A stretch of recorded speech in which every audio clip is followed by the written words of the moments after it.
السلام علیکم پیارے دوستو، ایک مرتبہ ایک عورت پیارے نبی حضرت محمد مصطفیٰ صلی اللہ تعالی علیہ وسلم کی بارگاہ میں حاضر ہوئی اور اس عورت نے ایک ایسا سوال کیا جس سوال کی وجہ سے وہاں پر موجود سبھی لوگوں نے اپنا چہرہ مبارک چھپا لیا کیونکہ انہیں حیا آ گئی۔ یہ سوال کیا تھا؟ اس عورت نے آ کر کہا، یا رسول اللہ صلی اللہ تعالی علیہ وسلم، میرے ماں باپ آپ پر قربان ہو، کیا عورتوں کو حیض ہوتا ہے؟ جب اس نے یہ سوال کیا تو اس سوال کو اس وقت کے دور میں اسے اچھا نہیں سمجھتے تھے، یعنی کہ اس سوال کو کوئی پوچھتا نہیں تھا، اس کو باعث شرمندگی سمجھا جاتا تھا۔ لہٰذا نبی کریم صلی اللہ تعالی علیہ وسلم نے اس بھرم کو توڑتے ہوئے اس عورت کے سوال کا جواب دیا اور کہا، ہاں،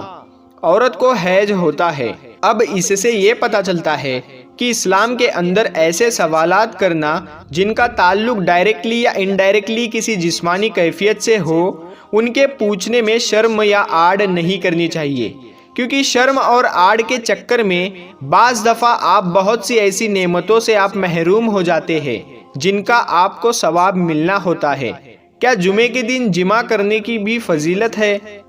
یہ ایک ایسا ہی سوال ہے جو کہ اکثر اوقات پوچھا نہیں جاتا، لیکن یہ پوچھا جانا چاہیے۔ اس کا جواب کیا ہے اور علماء اس حوالے سے کیا فرماتے ہیں اور احادیث میں اس کے حوالے سے کیا بیان آتا ہے، آج کی اس انفارمیٹیو ویڈیو میں نور حدیث آپ کو بتائے گا۔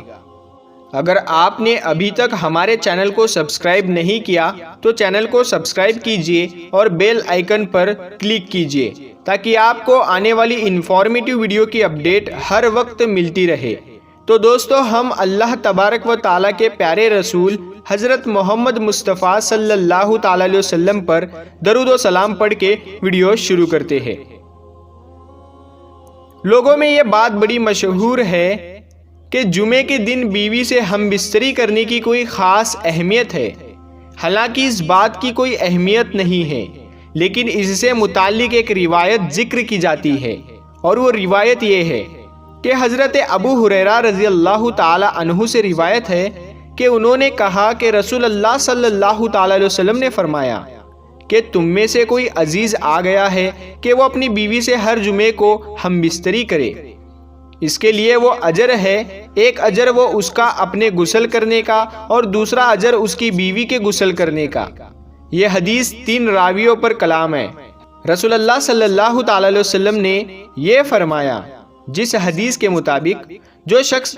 جمعے کے دن جنابت کے غسل کے طرح اہتمام کے ساتھ غسل کرتا ہے اور پھر پہلی فرصت میں مسجد جاتا ہے تو گویا اس نے اللہ کے خوشنودی کے لیے اونٹنی کی قربانی کر دی۔ اسی طریقے سے جو دوسری فرصت میں مسجد کو جاتا ہے گویا اس نے گائے کی قربانی دے دی۔ جو تیسری فرصت میں مسجد جاتا ہے گویا اس نے مینڈھا قربان کیا۔ جو چوتھی فرصت میں جاتا ہے گویا اس نے مرغی قربان کی، اور جو 5ویں فرصت میں جاتا ہے گویا اس نے انڈے سے خدا کی خوشنودی حاصل کی۔ پھر جب امام خطبے کے لیے نکل آتا ہے تو پھر فرشتے خطبے میں شریک ہو کر خطبہ سننے لگتے ہیں۔ اس حدیث کے متعلق یہ کہا جاتا ہے کہ اس میں غسل جنابت کا ذکر ہے، اور غسل جنابت جمعہ کے بعد ہی ہوتا ہے، لہٰذا یہ حدیث جمعے کے دن بیوی سے ہم بستری کرنے کی دلیل ہے۔ ہمارا ایک ذاتی خیال ہے کہ یہاں غسل جنابت سے مراد کامل غسل ہے،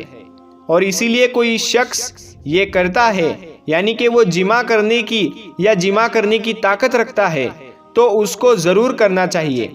اور اگر طاقت نہیں رکھتا تو اللہ تعالیٰ کسی شخص پر وہ بوجھ ڈالتا ہی نہیں جو کہ وہ اٹھانے کے قابل نہ ہو۔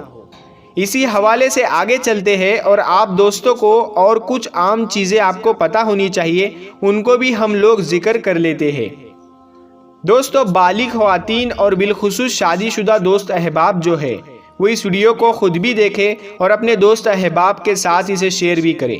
تاکہ سب کو اس کا فائدہ پہنچتا رہے۔ ایک معاملہ کچھ یوں ہے کہ نبی پاک صلی اللہ تعالی علیہ وسلم نے جب نکاح کی جو سنت ہے اس کو جب آپ نے ادا کیا اور اس کے بعد آگے سے آگے بڑھاتے گئے، یعنی کہ آپ کو پتہ ہوگا اس بارے میں شاید آپ نے کہیں پڑھا بھی ہو یا ذکر سنا بھی ہوگا کہ جب کسی انسان کو دنیا کے اندر شادی کے حوالے سے کوئی پوچھتا ہے تو بندے کا پہلا جواب ہی یہ ہوتا ہے کہ کیا میرے پاس اتنا مال، اتنی دولت ہے کہ میں شادی کر سکوں؟ کیا میری آنے والی اولاد کو پالنے کے لیے میرے پاس سرمایہ ہوگا، جو کہ ضروری ہوتا ہے؟ اس طرح کے جو سوالات ہیں ان کا جواب بھی بڑا اہم ہوتا ہے۔ اب اس جواب کا اگر میں ذکر کروں، آپ دوستوں کے ساتھ میں شیئر کرتا چلوں کہ دیکھیے اللہ تعالیٰ کی ذات نے قرآن کریم میں فرمایا ہے کہ اولاد کو اس ڈر سے قتل نہ کرو کہ وہ تمہارے دسترخوان میں تمہاری شراکت دار بن جائے۔ جو ایسا کرتا ہے، جو بنیادی طور پر وہ اللہ پہ تقوی نہیں کرتا، وہ خدا پر بھروسہ نہیں کرتا، اس کو یہ لگ رہا ہے کہ شاید وہ کھلا رہا ہے اپنے بچے کو، ایسا نہیں ہے۔ انسان کی اتنی اوقات نہیں ہے کہ وہ کسی کو کھلا پلا سکے۔ دوستو، یہ بات بڑی مشہور ہے کہ جماع جو ہے وہ انسان کی آنے والی نسلوں کو کنٹرول کر رہا ہوتا ہے۔ اب یہ بات آپ سبھی لوگ جانتے ہیں، لیکن حالیہ دور کے اندر بعض لوگ ایسے بھی ہیں جو کہ اس حوالے سے کچھ چیزوں کا خیال رکھتے ہیں، کیونکہ اگر وہ اولاد نہیں چاہتے تو وہ مباشرت تول کر لیتے ہیں، لیکن وہ اس کو اس طریقے سے کرتے ہیں، اس طرح سے پروٹیکٹ کرتے ہیں کہ آنے والی جنریشن پیدا ہی نہ ہو۔ اب یہ ایک بڑی اہم چیز ہے جس حوالے سے لوگ سوال بھی کرتے ہیں، تو علماء جو ہے وہ کہتے ہیں کہ یہ طریقہ غلط نہیں ہے، کیونکہ یہ جو اب کے وقت میں استعمال ہوتے ہیں، یہ پروٹیکشن اور یہ ساری چیزیں، یہ تو دور کی جدید چیزیں ہیں۔ جس طرح ہم بجلی استعمال کرتے ہیں، موٹر کار استعمال کرتے ہیں، لیکن اگر غور کیا جائے پرانی باتوں پر، جس طرح موٹر کار سے پہلے لوگ گھوڑوں پر سفر کرتے تھے، اسی طریقے سے اس عمل کو، یعنی آگے اولاد کو پیدا کرنے کے عمل کو بھی روکنے کے لیے لوگ اس وقت بھی چند ایسی تدابیر استعمال کرتے تھے جنہیں آج بھی استعمال کیا جاتا ہے۔ وہ اپنے مادے کو عورت کے مادے کے ساتھ ملنے نہیں دیا کرتے تھے۔ تو کچھ اس طریقے کی کچھ چیزیں جو روایت میں پائی جاتی ہے، جن سے کافی سارے معاملات حل ہو جاتے ہیں اور کافی سارے سوالات کا جواب بھی آپ کو مل جاتا ہے۔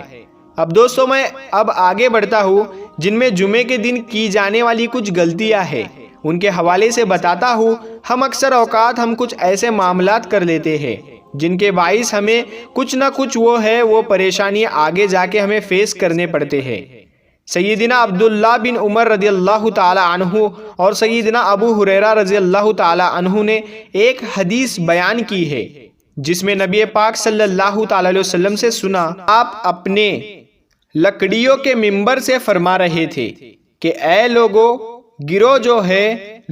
گروہ جو ہے وہ جمعہ چھوڑنے سے باز آ جائے، اللہ تعالیٰ ان کے دلوں پہ مہر لگا دے گا کہ وہ غافلوں میں سے ہو جائیں گے۔ یعنی اگر آپ جمعے کی نماز چھوڑتے ہیں تو آپ کے لیے بھی یہ وعید ہے، آپ جمعے کی نماز ہرگز چھوڑیے نہیں، ورنہ آپ کے سینوں پر مہر لگا دی جائے گی۔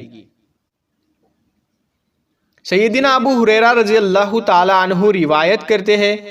بیان کرتے ہیں کہ نبی کریم صلی اللہ تعالی علیہ وسلم نے فرمایا کہ جمعے والا دن آتا ہے تو فرشتے مسجد کے دروازے پر رک کر مسجد میں آنے جانے والوں کے نام لکھتے ہیں۔